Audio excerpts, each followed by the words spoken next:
For today's video, I'm going to be using acrylic yarn, some scissors, a 5mm crochet hook, and some elastic cord. You can find this in the description, and it's also optional. You can decrease in the waistline and just see what works best for you, but personally, I'm going to add this so that my piece has longer longevity and can also fit 2 sizes in one. For reference, I'm 5'3", and I ended up making 52 squares, which is perfect for me and my height. This will also work for someone who's in the height range of 5'3" to 5'10", but obviously, if you're taller, I recommend doing 60 squares instead. This pants will also fit someone who wears a size small to a medium, and since I'm going to add an elastic band to these will fit both of those sizes. But if you are a size larger than a size small or a medium, I recommend doing one of these two things. One of those things is adding a whole new row of colors. So instead of doing 3 like I did, you're going to do 4, or just add an extra row to the pants. You can do one or both of those options and just play around and see what works best for you. Since I already finished all my squares, I'm going to use a different color to demonstrate how to make a granny square. So you're going to start off by making a slip knot, and then you're going to chain 2. 1 and 2. I'm doing a chain 2 instead of a chain 4 because doing a chain 4 makes the gap in between a little bit bigger and noticeable, but doing it this way makes it more discreet. So after you do the chain 2, you're going to hold the tail and go into the first chain that we did, and you're going to pinch underneath here so you can leave it open. Then you're going to slip stitch and chain 2. 1 and 2. And now you're going to make 2 double crochets in this gap. So you're going to yarn over, go inside the gap, grab the yarn, pull once, and then pull twice. Yarn over, go inside the gap, pull once, and then twice. After you have your 2 double crochets, you're going to chain 1, and you're going to make 3 more clusters.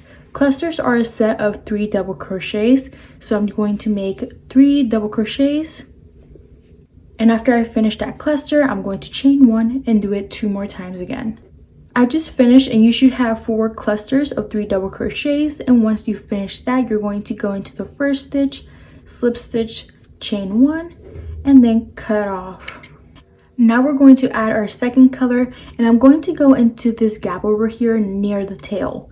So to feed in, I'm just going to fold the yarn and fold through, and then chain 2. 1 and 2. This chain 2 will count as our first double crochet. So you're going to make 2 double crochets, and after you finish that, you're going to chain 1, and you're going to make another cluster in the same gap as this one. After you finish that, you're going to have a corner which is made out of 2 clusters. So after that, you're going to chain 1, and you're going to make 2 clusters in this corner and continue making clusters until you finish this row. After you're done making your corners, you're going to go into the first stitch, slip stitch, chain 1, and then cut it off. I'm going to add my third color in this gap over here, so I'm just going to go in, pull the yarn, and chain 2. 1 and 2. In this part, I'm going to make 2 clusters in the same spot because it's a corner. Now for this part, we're only going to make 1 cluster because this is just a side and not a corner. After you finish that, you're going to add 2 clusters in this side, and then 1, 2, 1, 2 until you finish the row. After you finish your square, it's time to tie off the loose ends. So what I do is I go underneath a stitch over here, and then I split the yarn into 2, and then that way I can bring one underneath and just tie it off. After you do the first one, for the second one, I go in between, grab the yarn and pull it through, and then bring this yarn forward by going underneath the stitch. I repeat that for this one.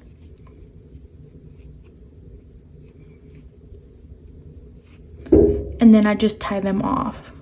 And lastly, for this one, I go underneath the stitch, split the yarn into 2, bring one down, and just tie it off. Once you finish making all of your knots, you can cut it off. And now our square is done and tied off, and I 100% recommend doing this as you go instead of doing it all together. This is an idea of what my layout will look like, and obviously you can mix and match and add more patterns, but this would be the top part and these 2 would be my pant legs. For the pant legs, make sure that the first and last square are two different colors and not the same, because when you fold them and sew them together, you're going to end up with two of the same squares in the same spot. To assemble these squares, I'm going to be using the join as you go method, which means I'm going to add an extra row of color, which is going to be attached to the other squares. Before I attach these squares, I'm going to explain the join as you go method so that it's much more clear. You're going to start by making a cluster up here. You're going to do these two sides, attach at the bottom, do these three sides, attach at the bottom, and do these three sides and attach at the bottom. But if this is your last square, you're going to make cluster all across in the bottom, but you're going to leave this side open. And then for the second row, you're going to do the same thing we did here, but it's going to be attached to the first row. So you're going to make a cluster down here, which is going to be attached to these two sides, make these two sides, attach at the bottom, make these three sides, attach to the bottom, make these three sides, attach at the bottom. Once you finish and reach your last squares, you're going to make clusters all along the bottom. What I mean by this side being empty is that it's not going to have clusters, because this is the side that's going to be attached to the top portion. And also we're going to close off and sew the legs together before we attach them to the waist part. To do this, I'm going to start off by making the waist part first, and then I'm going to add my waistband and elastic band on that. But to start, I'm going to make a cluster. So I'm just going to pull my yarn through, chain two, and make only one cluster. After you finish that cluster, you're going to make these two sides. I have two of my sides done, so I'm going to add another square, and I'm just going to yarn over and hold the yarn, grab a bottom corner, and you're just going to finish off that double crochet. So 1 and 2. Then you're going to finish off the cluster by making 2 more double crochets. Now that our squares are together, you're going to fold this in half, and you're going to slip stitch in the back, and you're going to make a cluster in the front. You're going to slip stitch in the back again, and you're going to make a cluster in the front. After you finish making clusters in the front and slip stitches in the back, for the corner, you're going to make a slip stitch in the back and then just finish it off like normal. Now that I have my squares attached and the corners are attached too, this is how the seam looks like. I'm doing 6 squares across, so you're going to continue this for 4 more squares, and I'm going to come back once I reach my last square. I just finished my first row for the waist part, and I did 6 squares. And before you continue any further, try this on and make sure that it fits before you do all of this full term and it doesn't fit. So if it doesn't fit, either remove one or add one and just play around and see what works best for you. But now I'm going to show you how to start the second row. In order to finish off the first row, we have to finish the bottom. So I'm going to chain 2 and finish off this corner over here. And then I'm just going to make one cluster all across, except in this part. And this part, I'm going to be adding 1 single crochet, but everything else is going to be clusters. I just reached this little gap over here, and this part we're going to make a single crochet. And like I said earlier, we're going to continue making clusters. And once I finish the bottom row, I'll come back. I just finished the bottom row, and this is what I meant earlier by this side is going to be empty, which means you're not going to do anything on it just yet, because this is where we're going to attach this side to the other side. Now we're going to do the second row, and this will be the last row for this section. So to start the second row, I'm going to yarn over like we did before, grab another square, go in the bottom, and make a double crochet, 1 and 2. Now you're going to finish off the cluster. Now you're going to fold this in half, slip stitch in the back, clusters in the front. After you attach the first 3 clusters for the corner, you're going to make a single crochet, and we're going to place a single crochet where we did in the last row. So I'm just going to make a single crochet here and finish off this corner. And since this is the first square of the row, we're only going to attach one side, and then the other squares will be attached to 3 sides. This is what my first square looks like, and once I add the second one, this one's going to be attached to this side, and then this side will be free. To attach the second square, I'm just going to yarn over and make a cluster in the corner, fold this, slip stitch in the back, clusters in the front. Now that I'm at the corner, I'm going to make a single crochet in the corner and a single crochet where we placed it earlier. And then I'm just going to finish off this corner over here. Adding those 2 single crochets just makes it attached to the square and also the top row. So now I'm going to fold this in half, make a slip stitch in the back and a cluster in the front, and just continue the same thing we did earlier. That's how you do the squares for the second row, and I'm going to come back once I finish the other 4 and I'll show you how to sew them together and make the waist part. I just finished my second row for the waist part, and I'm going to fold this in half, and I'm going to slip stitch in the back and finish off the cluster. Then you're going to make a slip stitch in the back and clusters in the front. And you're going to continue this until you reach the top, and in this gap over here you're just going to make a single crochet. I'm at the top, so I'm going to slip stitch over here and then slip stitch one more time and then chain 1. I'm going to make a round of single crochets just to smoothen everything out before I add my waistband. I just finished my single crochet round, and since I'm going to add an elastic band, it's not necessary for me to decrease, but if you're not going to add an elastic band like I am, I recommend that you decrease to your fit. Now I'm going to make 3 rounds of double crochet, and once I finish that, I'll come back. I just finished my 3 rounds of double crochets, and I flipped this inside out so that I could add the elastic band. This is going to be a little bit hard to see because I'm doing black on black, but I'm using a smaller hook size than what I'm originally using. The hook size you use doesn't really matter, it's just up to preference. So what I'm going to do is I'm going to bring this cord through the back loop of the second row, and then I'm just going to make a couple knots.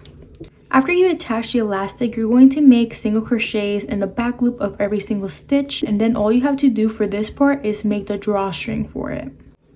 This is what it looks like after the elastic band is placed, and now I'm going to show you how I put in the drawstring. For the drawstring, I made a chain length that's 3 times the length of this base, and now I'm just going to center it, and I'm going to go in and out of every single stitch of the last double crochet row that I did. And I'm going to continue this until I finish, and I'll tell you what to do next. Now that our base is finished and it has the elastic band and the drawstring put in, we're going to do the same thing for the pant legs. I'm going to do 5 squares long and 4 squares wide, and then I'll meet you back to attach it to this side. The way I'm going to attach it is I'm going to attach half of it, and it's going to line up with the other squares, and then the last square will be sort of floating, which will give you that separation in between the legs. I just finished my first pant leg, and it's 5 squares long and 4 squares wide, and I already sewed it together. And now it's time to fully close it off and attach it to the base. So to close it off, I'm just going to slip stitch in the cluster, and then I'm going to chain 2. And in this little gap, I'm going to make a cluster. And then after this one, I'm going to make 2 more clusters. After you finish these 3 clusters, it's time to attach it to the base. To attach the pant leg to the base, I marked where the middle point is, just as a reminder. So after I chain 2, I'm going to go inside this gap over here, and then I'm going to slip stitch and finish off this corner cluster. After the corner cluster is done, I'm going to continue the pattern of making slip stitches in the back and clusters in the front like we've been doing, and this should align perfectly with the squares in the back. For the corner part, I did a slip stitch, and then in these 2 little spaces in between them, I just did a single crochet like we did when we joined them together, and then you're just going to finish off the cluster and continue it like normal. I'm going to come back when I'm almost done because it's going to be a little bit different than before. Now that we have 2 of the squares fully attached to the base, for the middle part, I'm only going to attach it halfway, and the rest is not going to be attached to anything, and this is going to create that section in between the legs. So it's going to be half attached here, and half of this will be open, and then this too will be attached to the front. Since I don't want the pattern to repeat, I'm going to attach this from the side instead of doing it underneath here in the peak. If I do it underneath here in the peak, I'm going to have matching squares, and that's not what I want. So I'm just going to go towards the side and follow along the edge. I'm going to slip stitch in the back and finish the corner. Once I finish the corner, I'm going to slip stitch in the back, clusters in the front, and just follow the pattern that we created with the first pant leg. This is what your pants should look like after you finish attaching the second leg and following the line we did for the first leg. And this is the flap that goes inside of your inner thigh, and this is also the part where it sections off the legs. So after you finish tying it off and making sure everything's secure, you're done and free to go. These are the final result, and these are literally so perfect and cohesive. There's no matching squares and everything just goes together so well. I hope you guys enjoyed, and I'll see you guys next week.